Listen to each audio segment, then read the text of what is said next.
ብቻ በስመ አብ እንዴት ደስ እንዳለኝ እሺ። የእውነት በጣም ያው እናንተም በጉጉት ስጠብቁት ነበረ። አንደኛ ነገር የዘላለምና ልዑል በጣም ደክመዋል፣ በጣም ለፍተዋል። በህይወታቸው ድረስ እየመጡ እያስፈራሯቸው ያው ልዑልም በጣም ተሰቃይቷል፣ ታግቶ እንደዛ ያ ሁሉ ቀናት እና እግዚአብሔር ደግሞ የልፋታቸውን ድካማቸውን ቆጥሮላቸው ዛሬ እኔ እውነት በስመ አብ መንፈስ ቅዱስ ማመን ይከብዳል እውነት። እኔ በመጀመሪያ ስገባ ይቺ ልጅ ወጥመድ ይሆን እንዴ እዚህ ቦታ አምጫቸው ምናምን ብሏት ይሆን ምናምን እያልኩ እየተጠራጠርኩ ነበር። ሴቷ ልጅ ስታወራ ማለት ነው ያሳየቻቸው ቦታ የመራቻቸው ሴት ግን እግዚአብሔር ይመስገን እነሱም በጣም በርከት ብለው ነው የሄዱት። በጣም ብዙ ናቸው። ምንም ነገር እግዚአብሔር ይመስገን ማለት ነው። ብቻ እሷን ስላገኟት ብቻ እግዚአብሔር ይመስገን። እነሱም የእውነት ደክመዋል፣ ለፍተዋል። እውነትን የያዘ ሰው መጨረሻው ይሄ ነው። እውነት በየትኛውም እንትን ስትሄዱ እውነት እውነት ናት፣ ሐሰቱ ደግሞ ሐሰት ነው ማለት ነው። እውነትን ከያሽ በየትኛውም መንገድ በምትሄጅበት እግዚአብሔርም እንደዚህ ነው፣ አያሳፍርሽም። እና ብቻ እኔ የእውነት በጣም ደስ ብሎኛል ከመጨረሻ ማለት ነው። እንደው ልፋታቸው ድካማቸው በጣም ብዙ ነገር ተፈትነዋል። ይሄ ማን ነው የሚባለው? አሌክስ የሚባለው ሰውዬ አሌክስ እንግዲህ የማታውቁት ካላችሁ ባለፈው ከእናቱ ጋር እናት ነኝ ተብላ ግን አክስቱ እንደሆነች ደርሶበታል። መጥተው የልጄን አግተሃል ብላ ከሳ በውሸት ስታለቃቀስ የነበረችው የእሷ ልጅ አሌክስ የተባለው ማለት ነው። እሱ በጣም ብዙ ቦታ ብዙ ነገር የሚያውቀው ብዙ የመስፍንን እንትን ምስጢር ምናምን የሚያውቀው እንግዲህ እሱ ነው። በመጨረሻም እነሱም አልተፋቱትም። አሌክስን እስከ መጨረሻው ድረስ ይዘው እየተጓዙ እንግዲህ መስፍን የተባለውን ጉድ በመጨረሻም ገጠር ወስዶ ልጅቷን አስቀምጦ ያው እሱ ብልጥ ነው በጣም የሆነ ጭንቅላቱ በብር የተደፈነ ስለሆነ ማሰብ አይችልም ሰውየው። በምንኛውም እንትን የኛ ጀግናዎች ደግሞ ለምንም የማይተኙት ቀን ሌሊት የሰው ህመም የሚገባቸው እንግዲህ በየትኛውም ቦታም ቢወስዳት አላመለጠም፣ ተገኝታለች ልጅቷ። አሁን ደግሞ የወንድሟ ነገር ደግሞ እሷ ደግሞ እግዚአብሔር ይመስገን እሷ ሙታለች እያሉ በሐሰተኛ ዜና እያወሩባት መቃብር በስሟ እያሰሩባት የነበረችው ልጅ በህይወት መኖሯ የማይታመን ነገር ነው።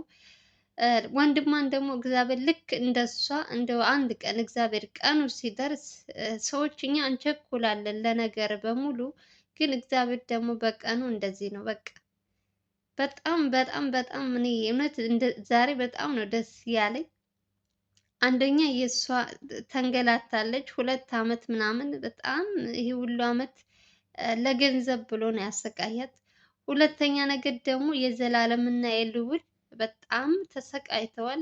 ዘላለምም ራሱን እንትን እስከሚል ድረስ እረፍት አጥተው በጣም ጠዋት ማታ ሌሊት እንቅልፍ ያጡበት ስራ ስለሆነ የእነሱም እንትናቸው ስለተሳካ በጣም ደስ ብሎኛል። የእሷም ጭንቀቷ ከአንዱ ቤት አንዱ እያለ ሲያንገላታት የነበረውም የእውነት የእሱ መያዝ እኔ በጣም እኔ እንጃ በስመ አብ መንፈስ ቅዱስ። አሁን እሷ ስለተገኘች እግዚአብሔር ይመስገን ነው። ግን ይሄ ሰውዬ ደግሞ በመጨረሻ እሱ ራሱ ተይዞ ቃል የለኝም መቀጣት ያለበት መሰቀል ያለበት ሰውዬ ነው። በጣም ብዙ ሰዎችን እያንገላታ በብር እሱ በብር በገዛ ንብረታቸው እያሰቃያቸው ያለ ሰው ስለሆነ ለሱ ምንም አይነት እርራይ አያስፈልግም። ብቻ እግዚአብሔር ይመስገን። በየትኛውም መንገድ ስትሄድ እውነትን ከያሽ ይሄ ነው በቃ። እውነት እውነት ናት። ምንም ነገር በሰው ነገር ገብተው ዝም ብለው የሰውን ገንዘብ አሳድዳለሁ ሲል የመጨረሻው የራሱ ጉድጓድ ነው የሆነበት። እና ሰውየው ራሱ አንደኛ ነገር እነሱ እንዴት ብለው ወደ ገጠር አሰቡ? ይሄ ማን ነው አሌክስ ያልኳችሁ ልጅ በጣም የእሱን ምስጢር በጣም በጣም ስለ እንትን በቃ የማያውቀው ነገር የለም። አንደኛ ነገር ረጅም ጊዜ ይመስለኛል ከሱ ጋር የሚሰራው በጣም ብዙ እንትን የሚያውቅ ልጅ ነው። ምንም የማያውቅ መስሎ እንትን ይላል እንጂ ግን በጣም ብዙ ነገር ያውቃል። ግን መናገር አይፈልግም፣ ምክንያቱም እየፈራ ማለት ነው። ከአሁን በኋላ ተይዟል። ምንም ነገር ፈራም አልፈራም ወደኋላ ማለት የለበትም። እውነቱን መናገር አለበት።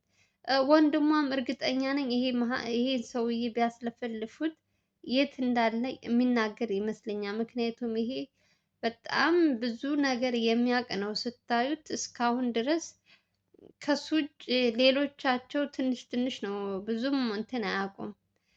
ይሄኛው ግን አሌክስ የሚባለው ሰውዬ በጣም ብዙ ነገር ያውቃል፣ ግን መናገር አይፈልግም። እሱን እየፈራ ማለት ነው።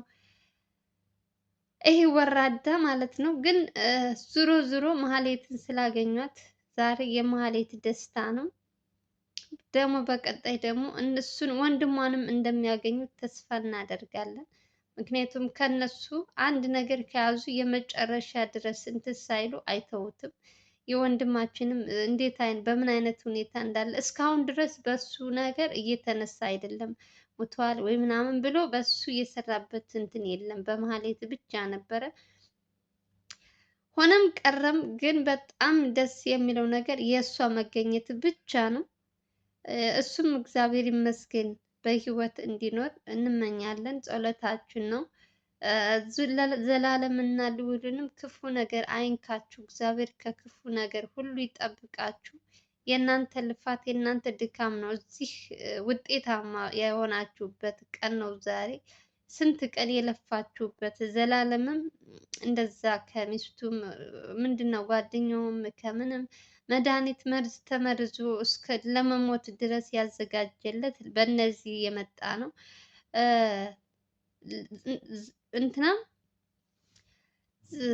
ማን ነው ልዑልም እንደዛ የሁሉ ቀን ታግቶ የነበረው በእነ መሀሌት የመጣ ነው። ሶ የነሱ የልጆቹ ህመም በደንብ ማለት የሰው ህመም የሚገባው ሰው ነው ለሰው ልጅ የሚራራው እና ይሄ መስፍን የተባለው ልበ ድንድን ገንዘብ ብቻ የሚያሳድድ ሰውዬ መጨረሻውን ተመልከቱልኝ።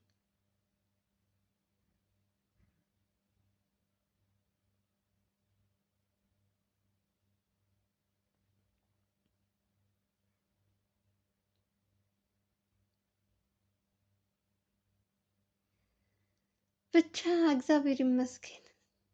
በቃ ኧረ እንደው ወይኔ እኔ እንዴት እንዳስበው ዝም ብላችሁ ስታዩ ገጠር እንዴት ብሎ እንዴት እንደወሰዳት ያው ሰውየው እንደፈራ ታውቃላችሁ፣ ግን እንደው በምንም አታስቡትም። በቃ ገጠር ወስዶ እንደዚህ አይነት ቦታ ያስቀምጣታል ብላችሁ የማታስቡት ነገር ነው።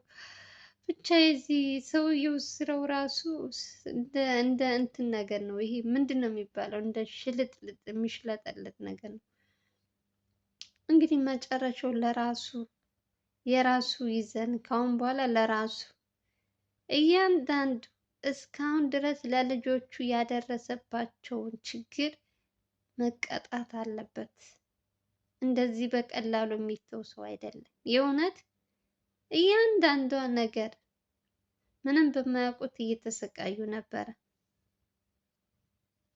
ለማንኛውም ዛሬ በጣም የደስታ ቀን ነው። እግዚአብሔር ይመስገን። ሁላችሁም ስትገቡ እግዚአብሔር ይመስገን በሉ። ለማንኛውም ጋይዝ የዛሬው ቪዲዮን ይመስል ነበረ። ከተመቻችሁ ስትገቡ ሁላችሁም ላይክ፣ ሼር ማድረጋችሁ እንዳትረሱ። ለምታበረታቱኝ የት ወንድሞቼ ደግሞ ከልብ ከልብ ነው ማመሰግናችሁ። ሰላማችሁ ብዝት ትርፍ ይበል። በየትኛውም ዓለም ያላችሁ የሰው ዘር በሙሉ ክፉ ነገር አይንካችሁ። ሰላምና ፍቅር ተመኘውላችሁ። በሌላ ቪዲዮ እስከምንገናኝ ድረስ ደህና ቆዩን። እናመሰግናለን። ባይ ባይ።